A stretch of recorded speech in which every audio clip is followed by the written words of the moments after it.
show with me, Dan, and my guest, Nick. How you doing, Nick? Very well, thank you, Dan. All good.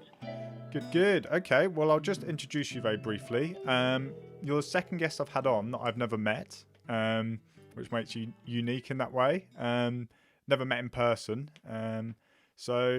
Basically the way I got in contact with you or found out about you is through my dad, and he knows you, and he said, Nick would be a really good person to speak to, and then we chatted and stuff, and that went from there. And one of the reasons I thought you'd be really good to have on the podcast is because you're currently a teacher, and the second reason was because you're a champion for LGBT plus issues and all that sort of thing. So I thought that's something we haven't really gone into on any of the previous episodes. So that's sort of in short why I wanted you on. Excellent. I'm looking forward to talking to you and sharing some of my thoughts about those current issues that we're facing in the country today. Brilliant. Yeah, I look forward to it as well. So we'll start off with the teaching.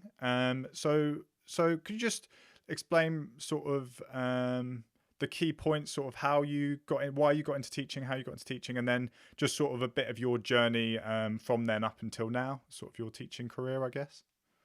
Yeah, it's been quite an interesting journey, I suppose, in one way. I was always wanted to teach right from when I was at school. I was one of those kids that just loved school and, the sort of real pick-me, joiner-inner type of people. Nice. And then somebody gave me a piece of advice, which was if you want to work in a primary school, you either have to be really good at art or really good at PE or perhaps play a guitar.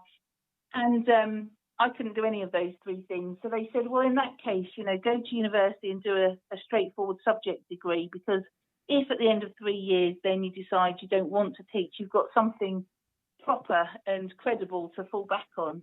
And at 17, when you're going through that applying to university sort of thing, I thought, well, that's interesting. That makes sense. I can see the arguments in that. Didn't know any better.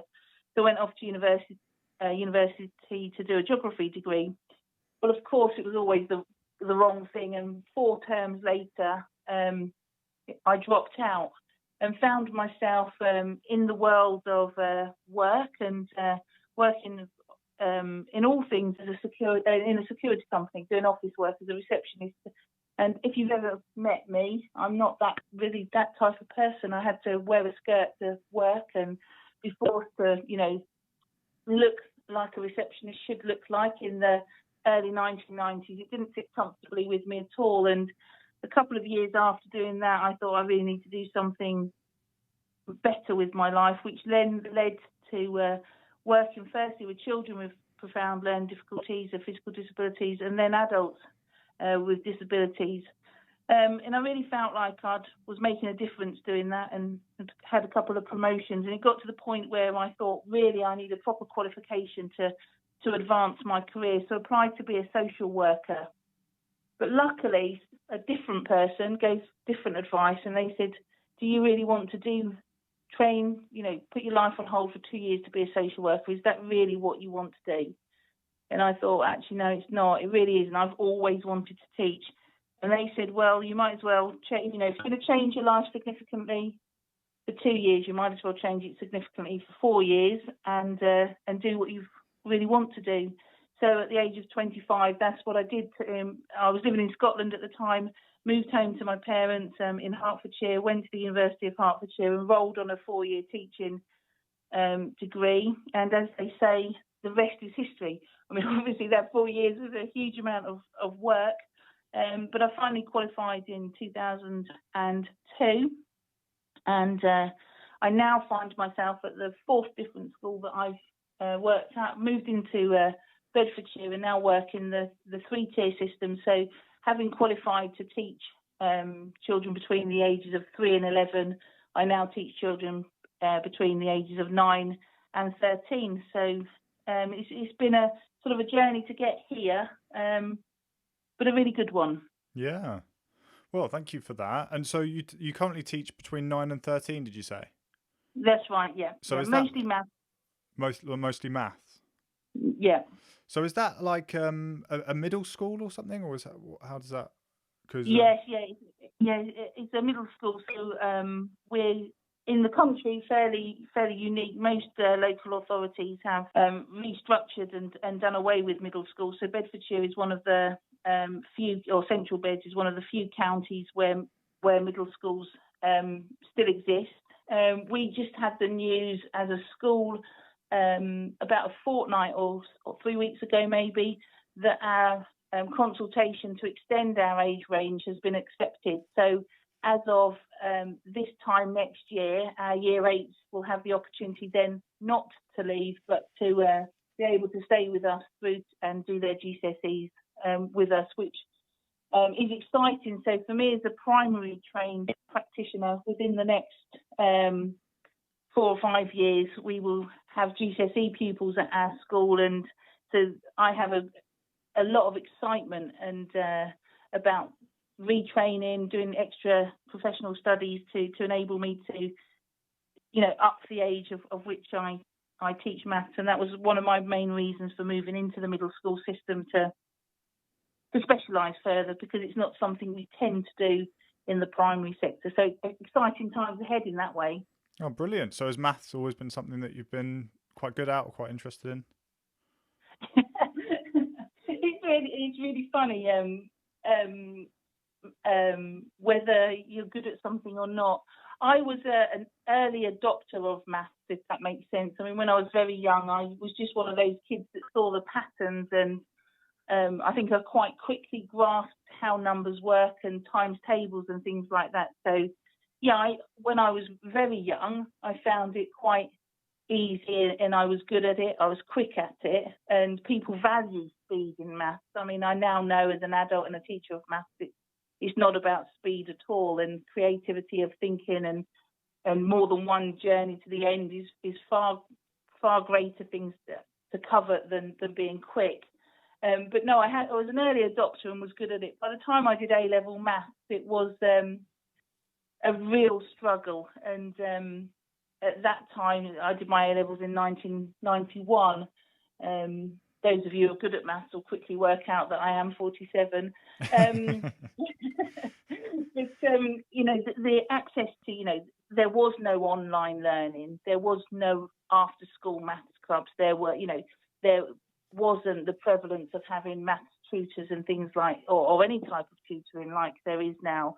So I found maths a real struggle at A-level. And in fact, it is, of the 3 A-levels I have, my grade in maths is the worst of the 3. But with the benefit of 30 years hindsight, is it the A-level that I would redo?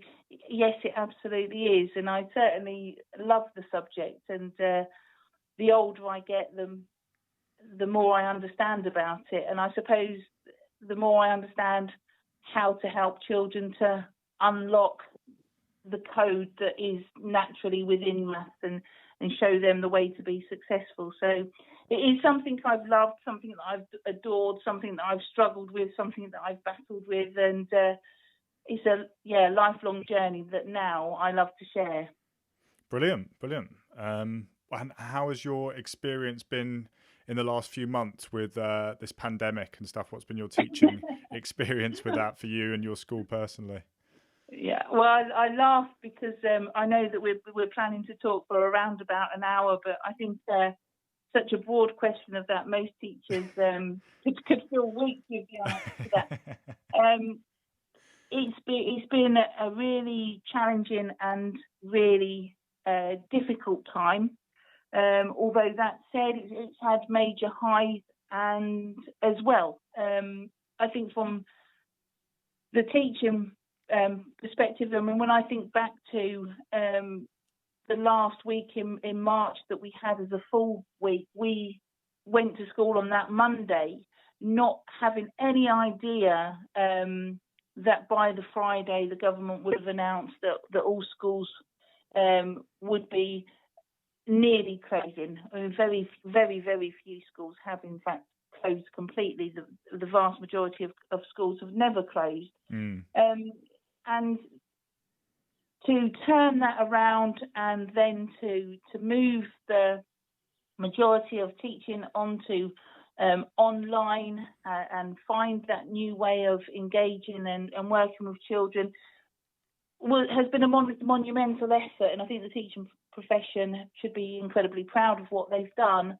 For us in our school context, we're really lucky in lots of ways. Although our youngest children are still in the primary age phase, because we're a middle, we work very much like a secondary school, and technology and access to things like that have always been in existence. So yes, we had to quite rapidly upskill and share our knowledge with the children, but the sort of the mechanism to do that within was there. So we were really lucky in that way. Okay. And it's been a real joy, I think, to get to grips with things like Google Hangouts and have a regular meet up with your children and with parents, and really work on all of those pastoral side of things and those relationship things. Certainly with my class, we've had talent shows, we've had Oh, nice. we've had cutest pet competitions, which included some children who don't have a pet showing off their younger sisters and what tricks they can do, and children doing handstands in their living rooms with their older brothers. And now if I tell my pet Dave to do a handstand, she will, and then she does, and those sorts of things. There's been lots of really joyous moments like that, and a strengthening of community and of relationship and things like that. But there is that constant worry, I think, within education. It's one of those things that everybody has experienced. Everybody's been to school, so therefore everybody has an opinion about it. Whether that opinion was based in a negative experience that they had 30 years ago or not. So it's always a difficult juggling thing. But I think on the whole, we as a school have reacted very, very well. We've maintained having assemblies with our children. We've at times had up to 130 children all online at once, celebrating the work that they've done that week, sharing what teachers have been doing and new skills that they've been learning. And we're a church school, so that's always involved a message from the diocese and the people at the church as well. The downside of that, or the difficulties during this time, has just been the sheer amount of unclear communications from the government. So when I think right back to just before schools were closing, we waited until I think it was midnight on the Thursday before Friday being the day that school closed, waiting for the government to publish the list of who would qualify as being a key worker. So that was those really kind of tight deadlines, really, really difficult. From the moment that Boris Johnson announced that opening schools on the 1st of June would happen, I think I'm right in saying after the initial guidance, 47 amendments to that guidance were then published, and a lot of it unclear and a lot of it contradictory. So that just makes it really, really hard to navigate your way through that. And as a leadership team, we've spent hours going in one direction just to have an email land in an untimely fashion and kind of undo those words. So that's difficult. Yeah. But I think the biggest thing that has been difficult for us in terms of schools reopening, and I have to say our children coming back and our staff team have been magnificent. However, the difficulty has been that the government stipulated which year groups were to come back, so year 6 reception and year 1, and that makes sense in the vast majority of schools. Unfortunately for us, we're not one of those schools that's in the vast majority. We're a middle school. So for me as a year 6 tutor, being in school this week and having 15 of my children back has been fantastic. It's been great. Every teacher I know wants to be in a classroom with their children, but it's heartbreaking to know that our children who are in year 8 and who will be leaving our school in 6 weeks won't come back to our school. They will miss out on having any time in a classroom with their tutor. They'll miss out on having any time in school with their friends. Those things like their final school journey, their valediction, their end of term prom, all of those things won't happen for them, and that's a real sadness, because those sorts of rites of passage are, for all of us, I think, what we look forward to, whether we choose to actively take part in them, or like my nephew, when he left middle school, he actively chose not to take part in them. And that's a different thing to actively choose to not take part than for the opportunity not to be there. So that's been really hard. And I think perhaps the effects of that will take a little bit of time, for everybody to feel. It might be in years to come when that cohort of children look back and say, actually, do you know what? That was really unfair. So why do you think the years that have been selected to go back, why do you think those are the years that have been selected? I think the cynical side of me, and I know a lot of the teaching profession would share my view. In the first days of the of school closures, critical key workers having access to school for their children, that makes perfect sense. You can't fight any kind of pandemic, war, or anything without those key people being able to go to work, and obviously they need somewhere safe for their children to go. So that made sense. The second wave of key workers coming back, that's about the economy restarting. That makes sense. I can understand that. I think that's the natural argument that follows. I think when the government thought about which children can't stay at home on their own, which children are the most difficult to have at home if you're trying to work from home because they need more attention, it would be the youngest of children. So I think my personal view is that for nothing more than economic reasons, reception and year one were the first 2 year groups to be invited back to school.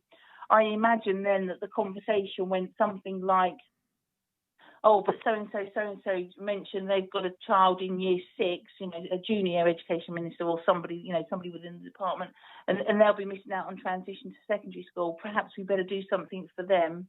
Oh, yes, that's a good idea. We'll better have year 6 back as well. And like I said earlier, I think for schools where that is the transition point, that makes very good sense. I'm not going to argue against it. But the line in the guidance, right, the initial guidance that came back, and it hasn't wavered from it since, is that the government expects middle schools to do the same and to have year 6 back to school in the interests of national parity. Well, I just don't think that that's an argument to be had, because our year 8s, they're going to be going to a whole new school with, a whole new setup, a whole new everything, because it's a different school. Where's their national parity? They've been denied that because they can't do the transition work that they ordinarily would have done, and so on and so forth, like the year 6s are having in a junior school or a primary school. So do you think they basically dropped the ball in terms of like what? Instead of doing year 6 across the board, they should have considered year 8s as well in middle schools, because they're in the same situation. Yeah. And also as well, although I work in Bedfordshire, I still live in Letchworth. We have 3 infant schools, so they would lose children at the end of year 2. They would transition to their junior school. So again, those infant schools will be missing out on their transition time as well. I think it's a bit of a case of the government. I understand, and I'm not going to deny, nobody's lived through a pandemic before. However, this isn't all on Boris Johnson's shoulders as an individual. He has a whole team of people within each department, and he should be. I think the Department for Education should be aware nationally how school structures are, and there should have been some guidance that allowed schools to make the appropriate decisions and within their context. I mean, for sure. And it seems, so I spoke to a teacher in a previous podcast, and we spoke in depth about when it first went into lockdown, and, the lack of clarity and the lack of behind the scenes information that teachers were given. What that teachers were given was actually just what was on the news. So if you didn't see it on the news, then you wouldn't know what was going on. Or if your superiors didn't see it on the news, then they didn't know what to do. Yeah, absolutely. So, but I guess people, it's understandable. You could say that, well, in that situation, it was very sudden, and the government had to do stuff quickly. But you can't really say the same for this situation, because it's been 2 months since, well, more than 2 months since that. So the education minister and all of the education team and all the civil servants or whoever are involved in planning, that you can't really have the same sort of argument of they didn't have enough time. No, because they had a lot of time. And there would have been a lot of people working on it. So I think it's a fair criticism. And like you say, it's just an oversight, and it seems like it's confusing as to why. I guess the more cynical way is saying that they didn't they bungled it up, or they messed it up, or I think so. I mean, it's a similar story really with Gavin Williamson's announcement this week that they've abandoned their target of having all primary children back for a month before the end of term. I mean, it doesn't take much thinking about or much experience of going to school to know that schools only have a tiny amount of extra space to the amount of space that they require. So as a fairly sizable middle school, we do have some classrooms that are not used all of the time. So, for example, we have a dedicated ICT suite, we have a couple of art studios, we have some science labs, and not all of those classrooms are used as a form room and so on and so forth. So you do have some additional classrooms. In a primary school, you'd have far less. In the school that I worked at previously, there were 8 classrooms and then 2 additional classrooms, but they weren't full-size classrooms. So it doesn't take much of a mathematician to think, okay, each school, or each class will have half as many children in it with twice as many adults, to know that you're going to run out of space and adults, in that you can never get all of your children back, because the guidance was also very clear about children not being allowed to come back to school on a rota, or staff working on a rota with multiple different groups of children because of the risks of transmission and so on. So I think as school leaders or anybody that works in a school, we all knew that was not going to happen. Do you know of much couldn't happen? Do you know of much consultation that's been happening between the government and sort of down the chain from the teachers on the ground in the classroom going all the way up? Do you know there's been much of that? Have you heard of much of that? They've spoken to some of the unions, and certainly I've had communication from my teachers' union, and also there's 3 or 4 different teaching unions, and some of my colleagues are in different ones. So obviously we share what the unions are saying, but a lot of the advice that the unions gave, the practical things, like I've just said, half as many children, twice as many staff, you're going to run out of room. They just didn't listen to. And again, you can argue that this is the first time that this type of pandemic has ever happened. Nobody's got any prior experience of this, and so on and so forth. But actually, other places within the world have had similar situations. I was just on a webinar just before we met. That was the meeting that I had to rearrange the time with you today, and they were talking about the the New Zealand, what happened in New Zealand after those major earthquakes, and when schools had to close, and what they learned at that time, and how schools had to adapt and have a period of going on to online learning and things like that. So there were, there are examples in and around the world where schools have had to close, and how that might be, how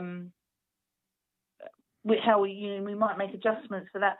There are other schools in Europe that went back before we did. I think the government just had a naive view of saying, well, they've done it, so we'll do it, and just sort of thought, well, we'll get on with it. And and it's not quite as it's not straightforward as that. Yeah.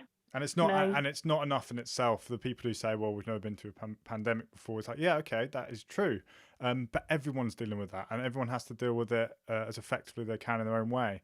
And we can make those comparisons with other countries. Obviously, we have to take every factor into account: population and border control, or all those different factors are really important. But we can't just leave it at, it's a pandemic, we've never dealt with it before, because you have to be able to point out, even within people, like the schools that have dealt with it more effectively than others. If there was a certain school that just didn't care and carried on despite the guidelines, or they just seemed to have people in it, obviously I'm just giving a hypothetical school, but who weren't, the leadership weren't actually that good, and they weren't doing enough work, and they weren't ensuring the right things were in place.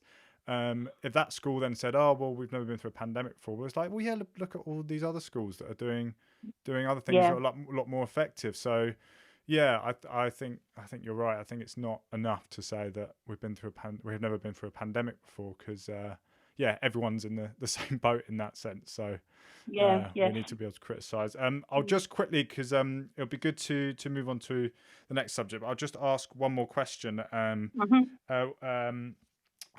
the year 8s in your school.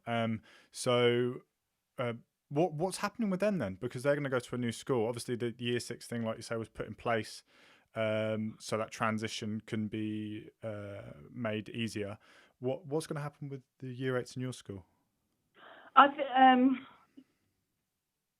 Lots of things. Lots of things to do with transition, to be fair, are done at a teacher level and between teacher communications between the two schools, wherever that transition point is. So there will have been work that will have been done already, involving our head of year 8 meeting with the head of year 9 and those sorts of things, and lots of those types of meeting type things and sharing of information, they will have been done online. I was talking to one of my pupils in my year 6 group just yesterday, whose brother is in year 8, who I'd previously taught, and she was saying that he has had contact from the upper school, and he's had a letter saying who will be in his form class and who his form teacher is, and things like that. So schools are very good at finding those ways around. So lots of those things have gone online, and as long as information is shared well, and people, parents and children, students have the opportunity to be able to ask questions and things like that.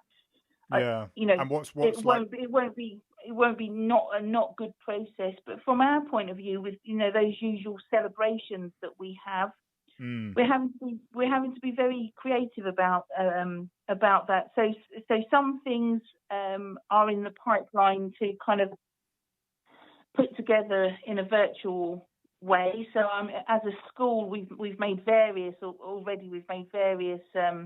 montage videos with music and things like that, where people have sent in their own little snippet and somebody stitched them all together. So the upskilling and doing things differently in that way is very good. Nice. I had an email just this morning asking for some photographs of one of my previous students, because they always have a year 8 exhibition where they draw together examples of their work and their achievements through their 4-year journey. So instead of making a real exhibition piece, they're doing it either electronically or they're making it in real life, but then they're taking photographs or video clips of it. Nice. But But some of I'm sorry. sorry. So very, very, very briefly, why? How do they pick? How do schools pick who they'll accept into their school? Just really briefly, like so the year 8 going to year 9, the school that's bringing those year 8s into the year 9. How do they determine the students? Yeah. Well, all schools have to publish a set of admissions criteria that's freely available, and then when parents apply for different schools, you have a look down that criteria.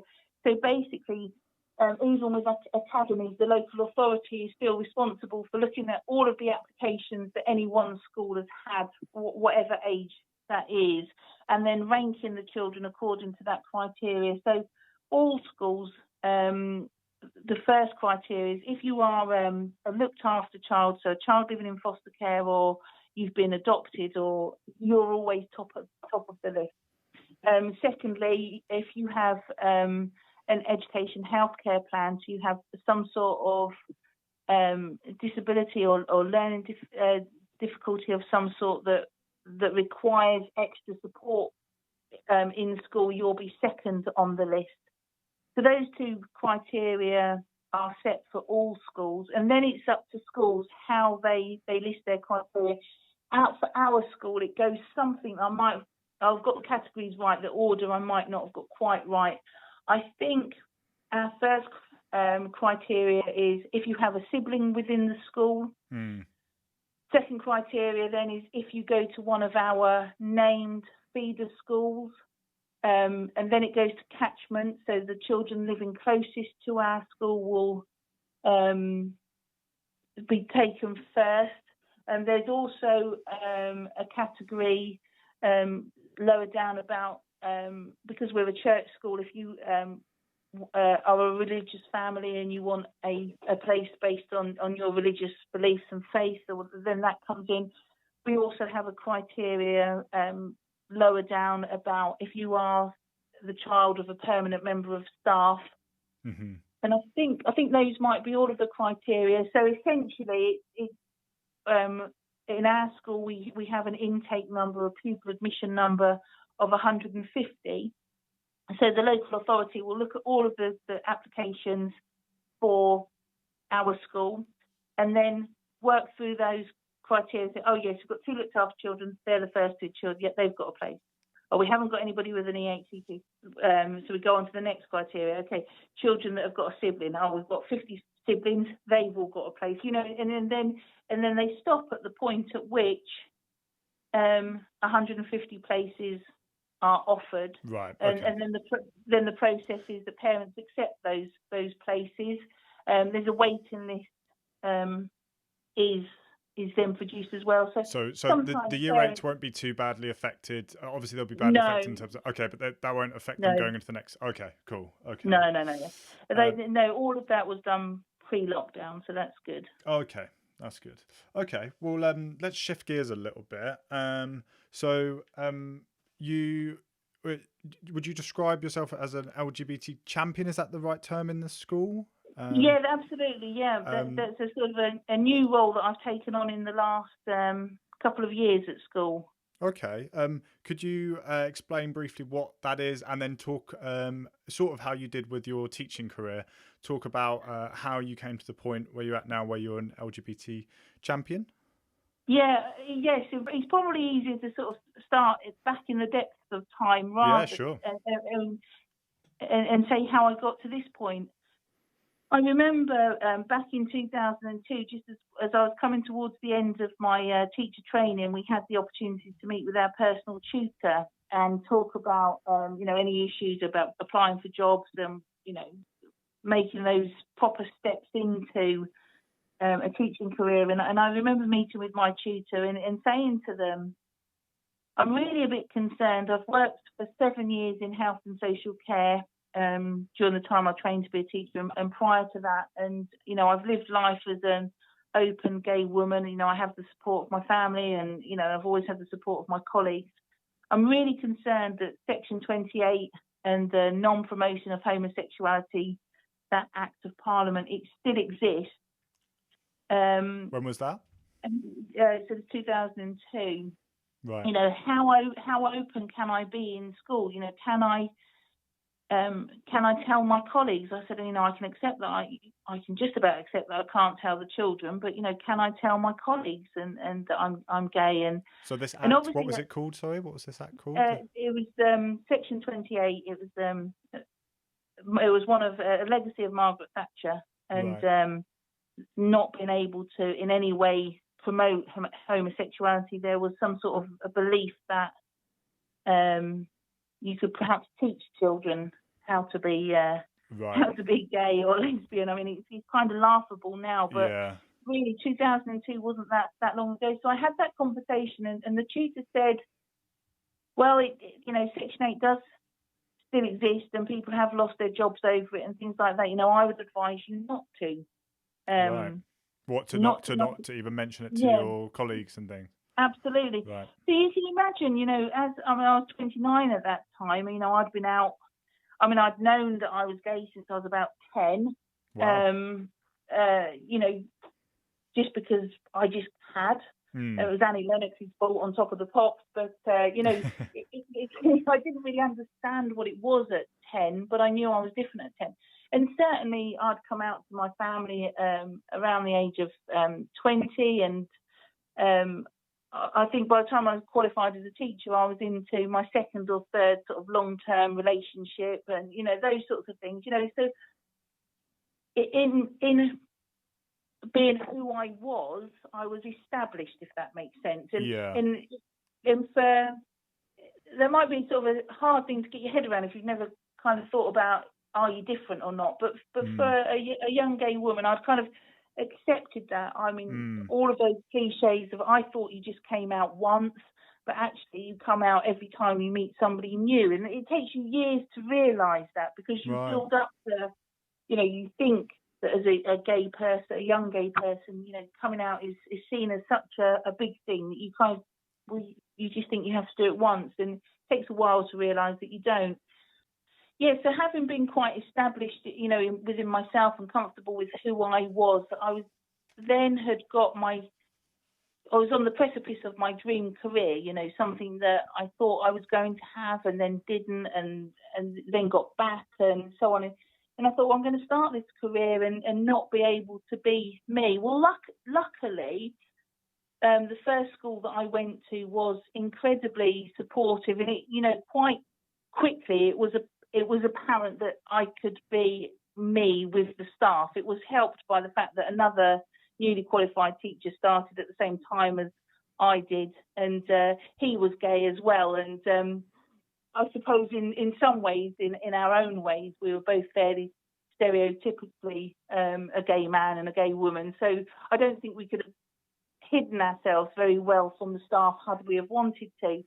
But there was no question of ever telling the children. And I can remember at the time the children would, you know, call me Mrs. Sharp instead of Miss, and I would say, no, don't call me Mrs. That's my mum's name. I can never get married, and so on and so forth. Because of course at that time, civil partnership didn't exist, let alone gay marriage and so on.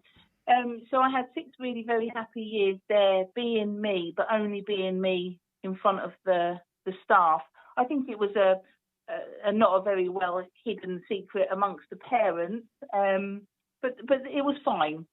I then changed school, and again, you go through that process of coming out to staff and things like that. I moved from a junior school to a primary school, and that was a really difficult experience in lots of other ways.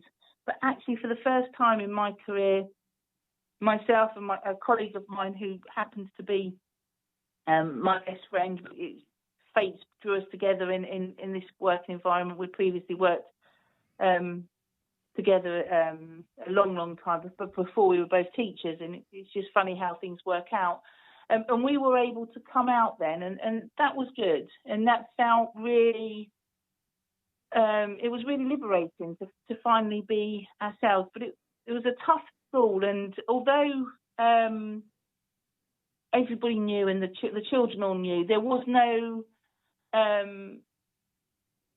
no place within the curriculum to talk about it. We just had the freedom, as it were, to say at the weekend, when children said, "Oh, what did you do at the weekend?" and we could say, "Oh, I did this with," and refer to our partners by their name and that kind of thing. So was the act still in place then? Oh no, sorry, no. 2004, I think it might have been that it was finally. I can't think of the word, done away with. That's not the right word, but repealed, I think, is the right word. Yeah. I think Okay. 2004. So so the education climate had changed by then. I then had a brief time at my third school, same sort of situation. I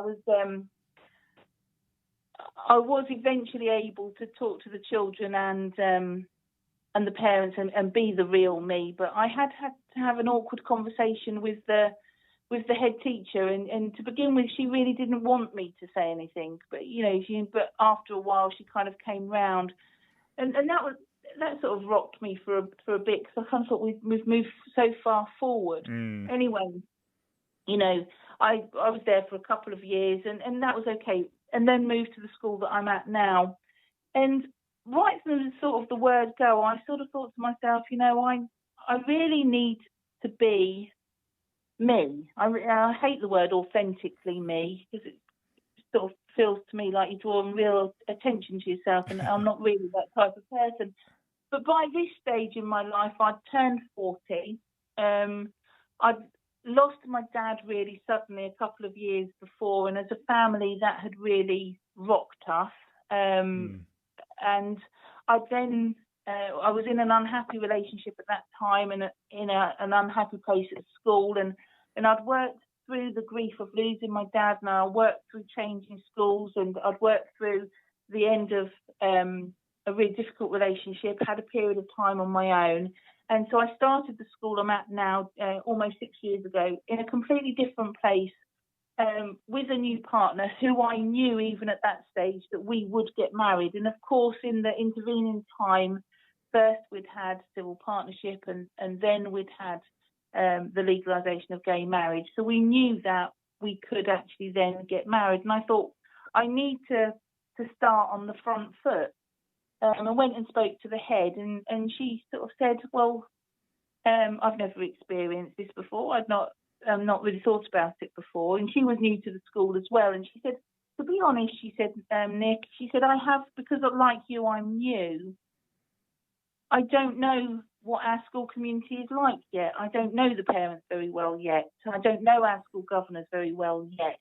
However," she said, "you've got my full support. You need to be you in the way that you want to be.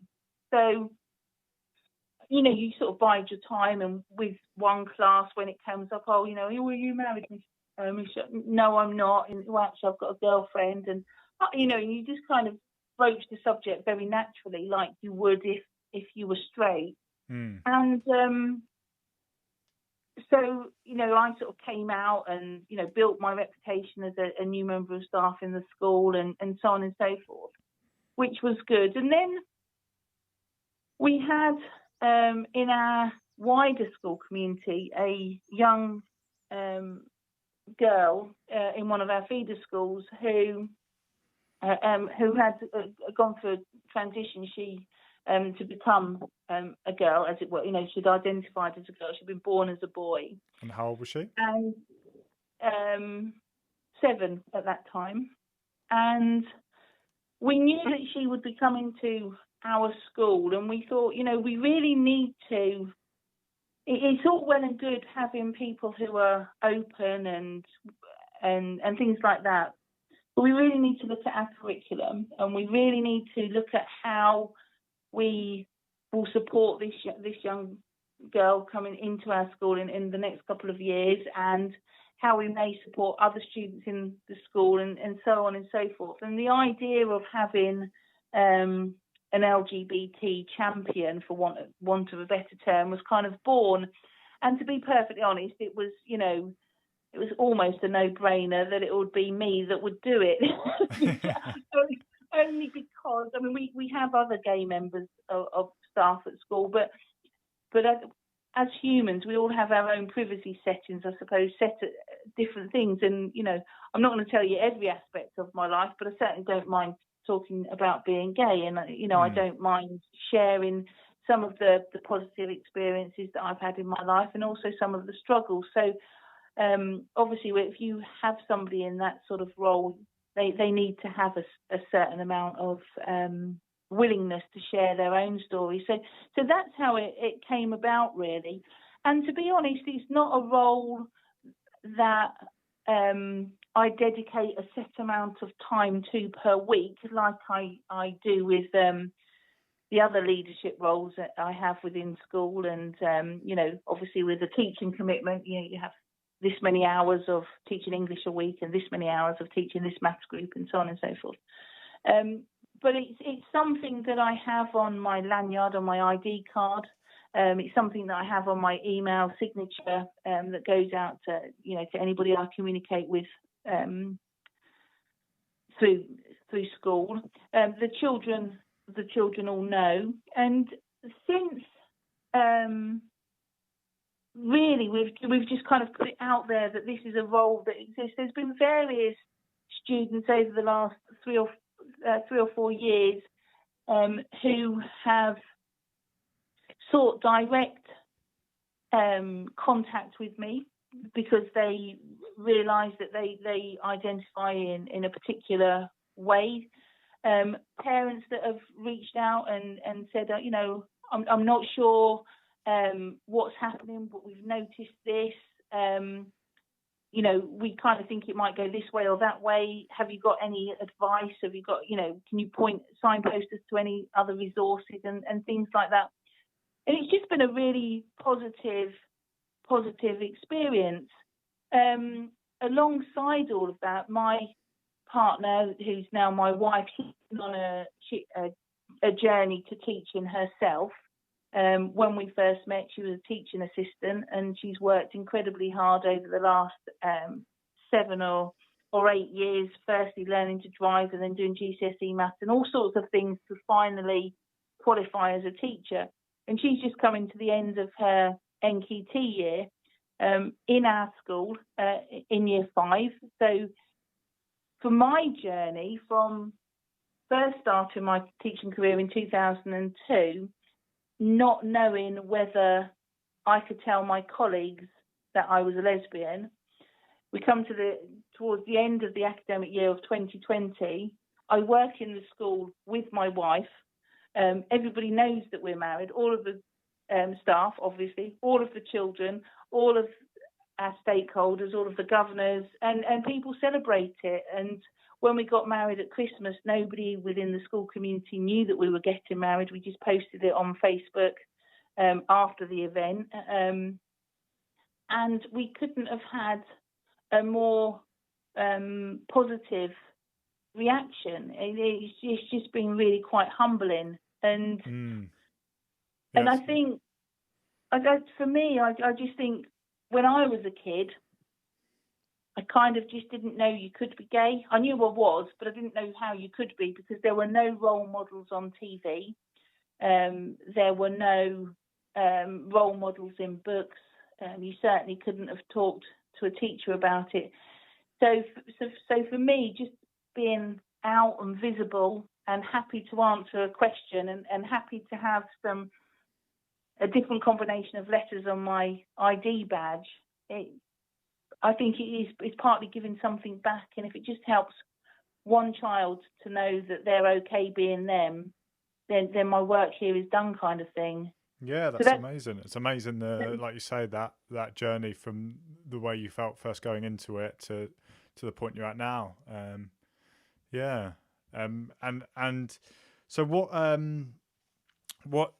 just to go back to when you first, I guess a more personal question, away from the teaching. So what were the sort of, it may sound like a silly question, but what were your first sort of like inclinations that you might not be straight, or you felt different, or what was that at the sort of the beginning when you first started feeling that? It's so stereotypical. It's funny. I can remember it vividly. Oh, I can remember seeing Annie Lennox on TV on Top of the Pops on a Thursday evening, singing "Sweet Dreams" with her bright orange cropped hair, suited and booted, watching her sing, and just being incredibly fascinated and just thinking,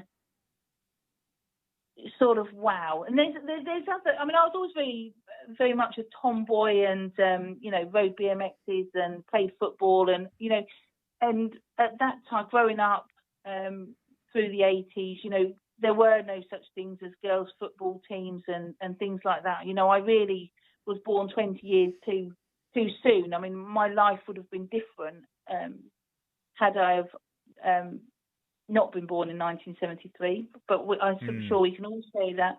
And I think I look back now, and I remember when Adam and the Ants sang Prince Charming, and I mean, I thought Adam and the Ants was wonderful. I loved all of that costume and that makeup and all the rest of it. And it's like I wanted to be Adam Ant, but it was because I was fascinated by Diana Dawes. I can still see her in that silver dress and doing that dance, and it was like, I want to be him so I can look at her. And as a sort of a 10, 11-year-old, you don't know what that means. Yeah. But that's where it started. I mean, my mum will say, I mean, she's a very, I can say progressive. I don't quite know if that's the right word, but she always allowed me to be who I wanted to be. She never tried to discourage me from playing football. She never made me have my hair long and have plaits and bunches and all that, those sorts of things. I used, always had kind of quite short hair, always just wore jeans and trainers, and she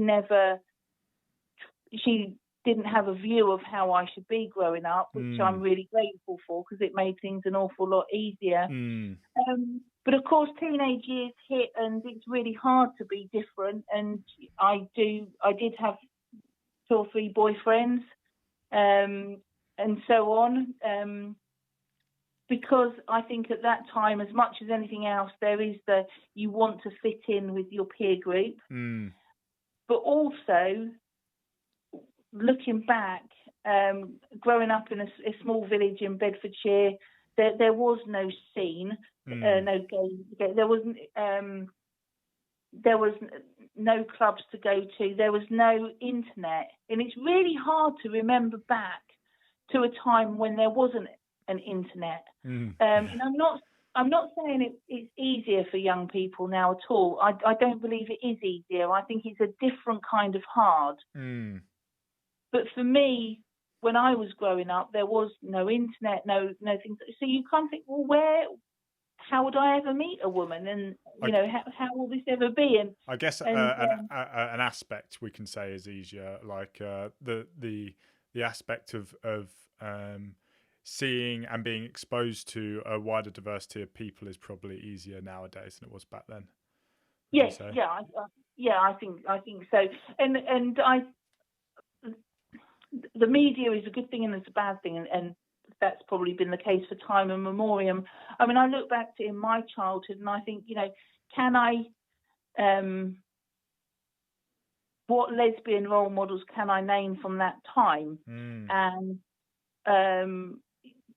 after you've said Martina Navratilova, the list runs cold. And then, but around that was, well, she just wants to be a man. Look at her, she's wearing shorts, she's so muscular, that's not normal. That's not what a woman is. That's not what, So you then you kind of think, I mean, I thought she was a marvellous tennis player. I mean, I can remember watching Wimbledon and, and again, you're sort of drawn to that because you can see the similarities, but then the message that's coming alongside that is don't be like that. And to put it bluntly, I suppose in the whole scale of butch lesbian to lipstick lesbian, I would appear to be far more butch than lipstick. So you then have that worry that you kind of then think, well, actually, if I say to people, well, actually, I'm gay, then they'll make those assumptions about me, because although I am tall and I'm broad and, and I am very practical, the inside of me is really quite very female, if that makes sense. I might look quite masculine, but the essence of me is very female, and it takes a lot of people some time to understand that, and which is fine. We're all as we are. Could you expand on that a little bit, because that's quite interesting? I think that sort of will sort of touch upon some people's confusion around the sort of LGBT movement. This whole idea of gender norms, what you are on the outside, what you are on the inside. So for you personally, what does that mean for you to be sort of more like you said, practical, or let's just say, for lack of a better word, masculine on the outside, if you think that's a fair thing to say, but more feminine on the inside? Like, what was that? How did that sort of manifest itself to you? What did that feel like to be feminine on the inside, but that not, I guess, come typically on the outside, or what people typically think of what's feminine on the outside? Well, that's a really it's a really, really interesting question. I'm not entirely sure how to answer it, only because it is sort of so complicated. And I think actually, as a human race, as we grow and develop and understand things different more, I think we have sort of the sands have shifted. So in my experience, and I can really only speak, just for my own experience, I sort of grew up in a binary world. Almost like you are either straight or you're not, and those straight people, even my mum and dad weren't at all stereotypical at all. So I had a very open, a very non-stereotypical upbringing, but they were quite out of step with my aunts and uncles and their peer group. But at the time in which I grew up, it very much was the men went to work, they earned the money, the wife might have a part-time job, but she would be at home keeping the house, looking after the children. Dinner would be on the table for 5:30, 6 o'clock, whatever time. The woman would take the children to school. At the week, the man would, if you had a car, the man would take it to work, and he would wash it at the weekend and mow the grass and those sorts of things. None of those things actually happened in my growing up, but that was the general sort of way of society. Yeah. And then I think the understanding of people who are gay was then very much limited to, well, if you are a gay man, then you are weak and effeminate, and you sort of look back in history and you would see people like Larry Grayson on TV and people like that. And so gay men had to sort of fulfill that sort of weak feminine stereotype. And conversely, women were sort of, lesbians were then pigeonholed into that, well, they must be, bull dykes, for want of a terrible expression, and they must be very masculine, and they must be, in almost into that Martina Navratilova type stereotype. Well, of course, over the years, those sorts of things have been challenged and changed. And I think now a lot of people, but I still think there's an awful lot of work to go, the general population understands a little bit more that we can identify in different ways, but people still struggle with that. People still struggle with the whole idea of the difference between gender and between sexuality. That's a conversation that regularly crops up, and people have kind of, in this day and age, they've kind of got their head round, okay, so some people are straight, they just fancy the opposite sex, and some people are gay and they fancy the same sex, and I've kind of got that. But then you sort of throw into the conversation, people about if people are bisexual, they're often greeted with, well, they're just either confused, they haven't met the right person to sort them out and make them straight, is usually the thing there. Yeah. Or they're just greedy, they want their cake and eat it. Well, no, that's not right, because not being bisexual doesn't mean by definition you're then promiscuous and you're going to sleep with one person one night and the next, that's not. You might what be that bisexual means. and get married to someone and just be one person for the rest of your life. Yeah. Exactly. I guess what's helped with that, sorry to jump in, what's helped with that, you sort of talked at the start about like the start of your sort of experience with seeing things differently was the sort of representation. I guess you had Annie Lennox on the screen, and Martina, how do you pronounce her surname again? Yeah, Navratilova. And these people that were like representing something different. And I guess that's one of the things that is so important, it's so talked about, is this representation. And I guess now we're in a situation where the representation is so much wider. Where, back in the day, you, like you say, you think of a gay person, then they're this, and this, and that they're in that box, and that's what they are. Whereas now, anyone who sort of pays attention at all to the wide breadth of individuals that are representing, are just representing whatever they are. There's no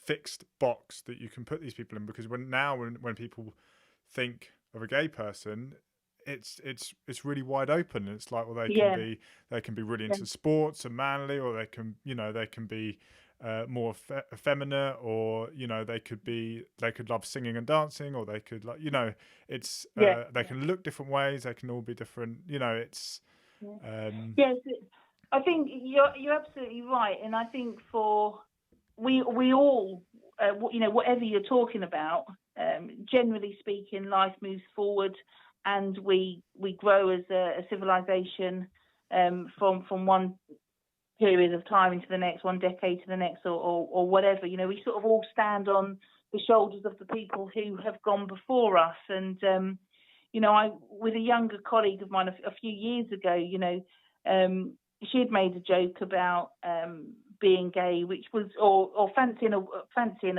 woman. She was identified as being straight or something. She said, "Oh yeah, but everybody has a girl crush on whoever it was." And and it just struck me that she was of the she's that much younger than me. She was of the generation, the Katy Perry generation. I kissed a girl and I liked it.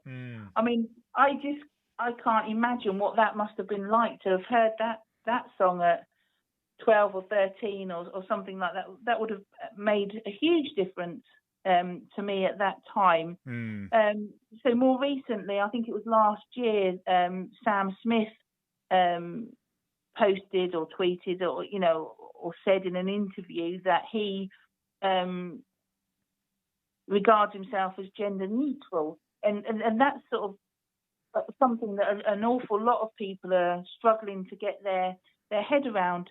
But that, to me, that makes perfect sense. And in one way, that's a bit of an answer to your question about how have I reconciled, maybe looking one way on the outside and feeling sort of different on the inside. And the truth of it is, my gender as being a woman, I mean, is really quite low down on my daily priorities. And the daily things that, and actually, when I really, really think about it, who do I want to know that I'm a woman? And because I've considered this many times, and really the only person or the only people that I want to truly be aware that I am a woman is my GP and the medical profession. Because as I approach 50 and so on and so forth, I want the medical profession to know that I am a woman, to know that I need to have my first mammograms and things like that. I want those medical services, as a woman. But do I need my bank to know that I'm a woman? No. I'm going to take my car to be MOT'd in a couple of weeks' time, and I've booked a test drive. Do they need to know that it's a woman coming to test drive their car? No, they just need to know that I've got the money to pay for it should I choose to buy it. So we kind of change how we can, and I think if I were a little younger and could be, sounds a terrible thing to say, to be bothered, I would perhaps choose to identify as non-binary, because I just don't really think it figures very much in my life.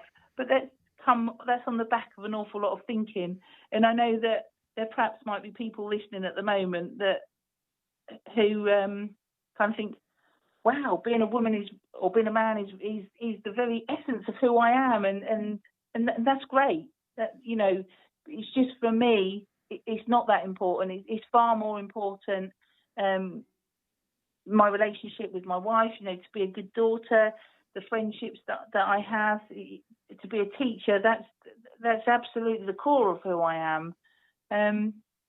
It's just an interesting thing to think about, I think. Definitely. Yeah. And do you?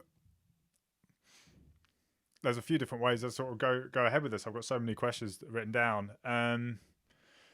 Like what? Let's go into sort of like, I guess, some people who are still confused about it, and maybe I'll try and put some forward of their questions that I think there might be. I guess some people's not understanding or confusion around sort of stuff like non-binary is what. So I guess with the doctor thing, for example, like where does gender? Because there's would you say there's a difference between sex and gender, for example? Yes. Right. Okay. So maybe you could just expand upon that a little bit, so for people who don't. Yeah. I mean, I'm no great expert, but I've got a little picture that I have at school called the identity. I'm sure it is called the identity unicorn, and it just talks about your sex being male or female, which is largely or is around the plumbing, for want of a better description, that you were born with.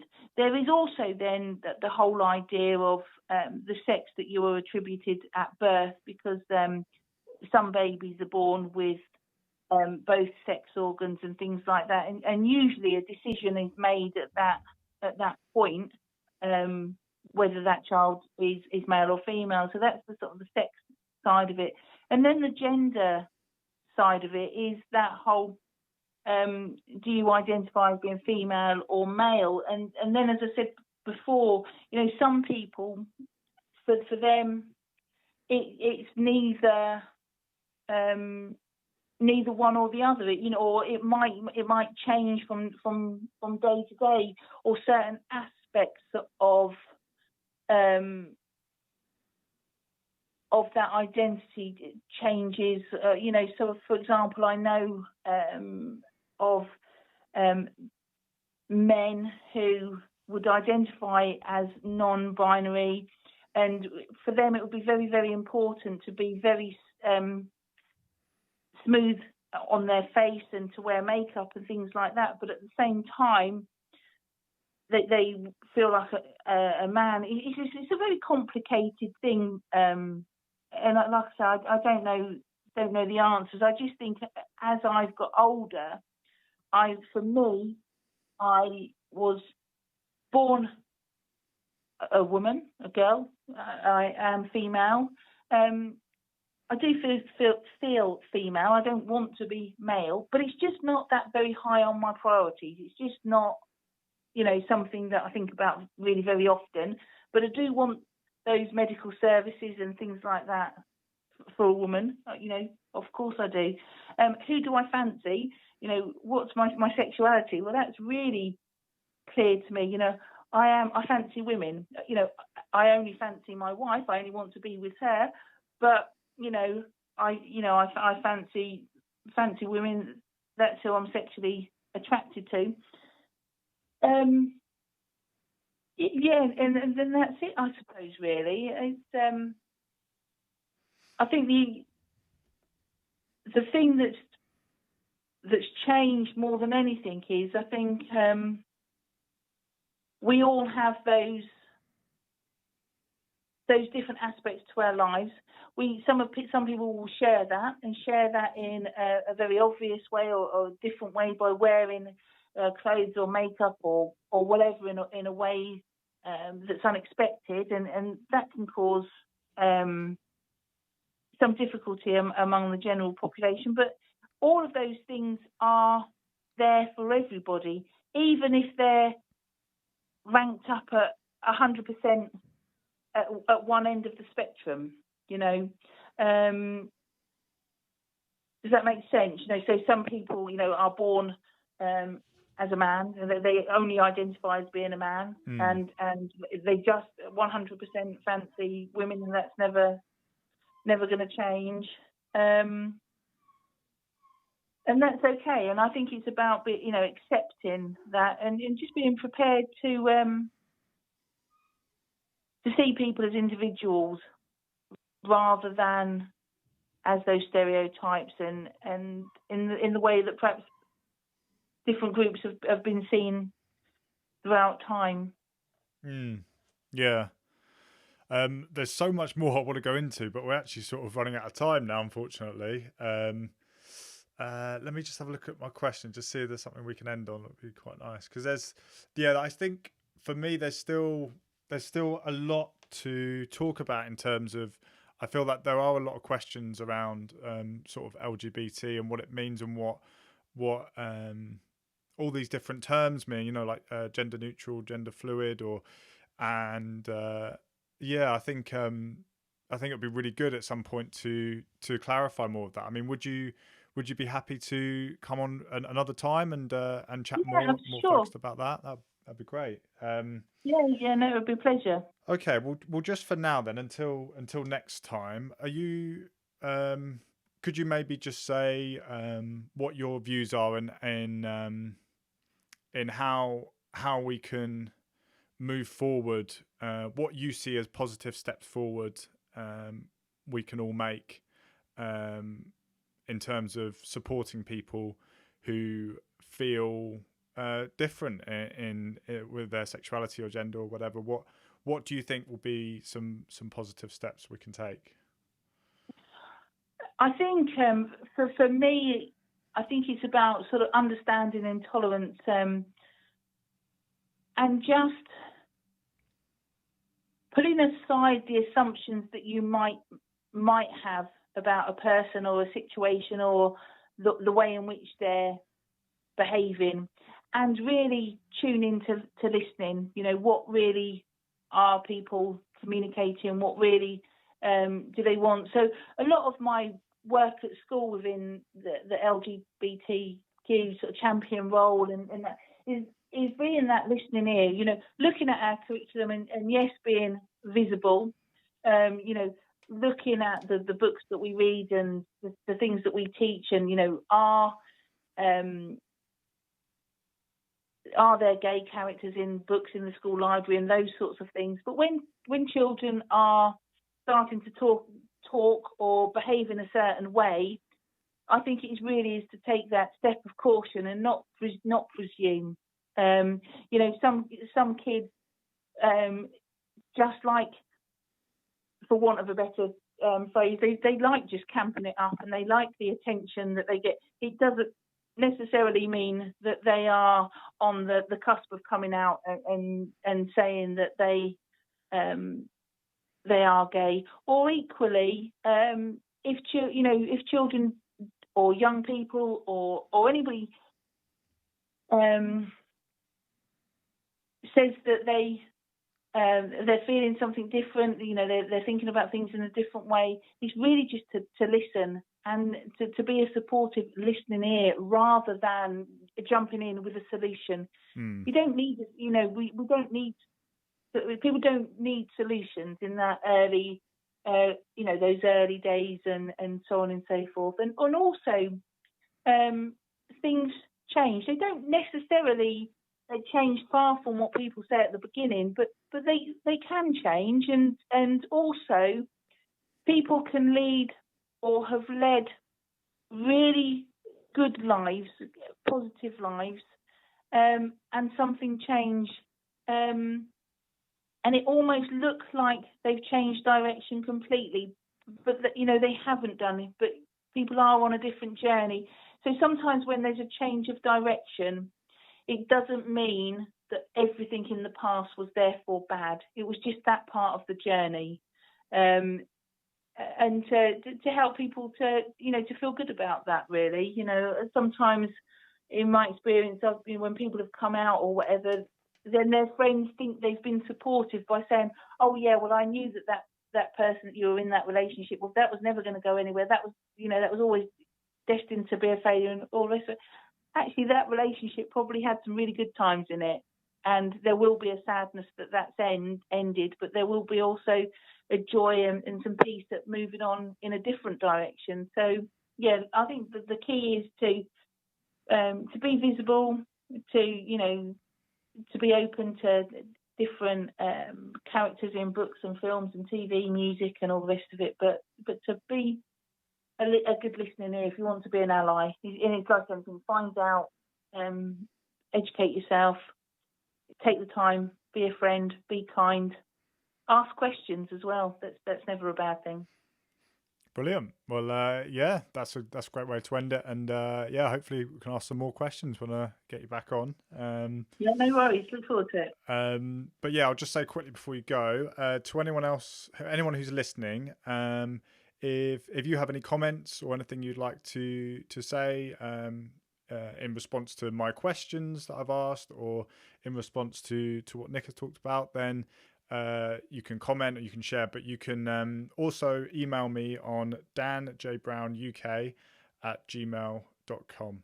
And that's for if you want to come on the show and we can chat yourself. So if you directly, if you're gay, or if you're part of the LGBT community in some way, or even if you're not and you just have some things you'd like to say and some experiences you'd like to share, then please get in contact. It would be great to have you on.